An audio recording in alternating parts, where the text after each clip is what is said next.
Hi everyone, Zach Almy here. And just a reminder to, hey, let's take some time this week and go back and review Pastor Mark Ramsey's sermon from Sunday. And it was so powerful because it doesn't matter what we do, what our role is, what our vocation, we all have the same purpose, that we're here to be ambassadors for the kingdom of Jesus. And that as we're in the holiday season, we're remembering that Jesus came, that he left heaven to come after us, to seek and save us, and to give us a second chance and to draw us back into his kingdom. That's what the whole world needs. The whole world is needing to have that encounter. And I was encouraged just hearing Pastor Mark talk about Zacchaeus and how Zacchaeus was looking. He just wanted to get a glimpse. What if this is the Messiah? So he climbed up into a tree looking for Jesus, and Jesus shows up. And in the world around us, the people that are looking for Jesus, they're waiting for us to show up and to bring that to them. So the 3 points that Pastor Mark went over is, number one is our example. And I love that he said, in everything be witnessing, and if necessary, use words.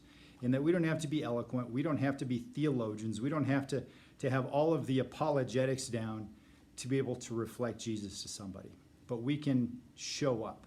We can reflect to them the love that Jesus has and to share our story about how he showed his love to us. The second one was to engage people.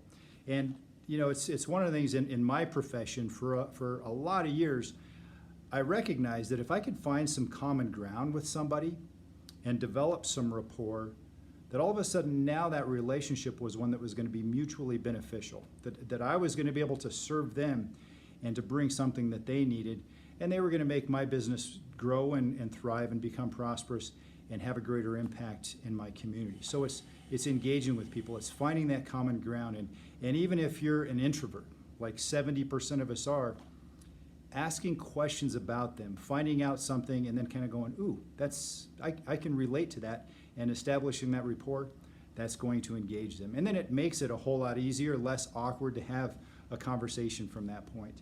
And then the third point is invitation.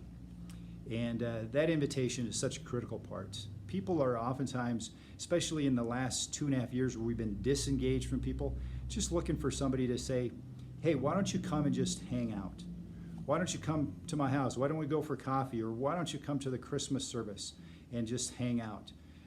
People are looking for an invitation that we have, even the introverts like you and me, have recognized that we need community. We need a place where we can come together and actually see face-to-face people and have conversations. So I would encourage you to look for opportunities, talk about this in your group, and remember that the reason for the season is that people like you and I need Jesus, and that we have the opportunity to be able to share that with them during this season.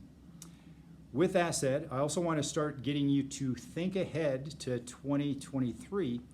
And one of the big things, and I think such a critical thing, is to start the year really intentionally seeking God, seeking the Holy Spirit, seeking a deeper understanding, revelation, and wisdom for this next season that we're entering into. And Pastor Aaron has called for a church-wide fast for 2 weeks, and I would encourage you even now to start pre-deciding, to determine to do that, to not make it something where it's like, oh, I'm going to give it a try, but to determine, to take and to fix your thoughts and determine what that's going to look like, and then stick with it. Because as we take and we discipline our bodies so that we can surrender them to Christ, he's going to show up in big ways that we haven't experienced before.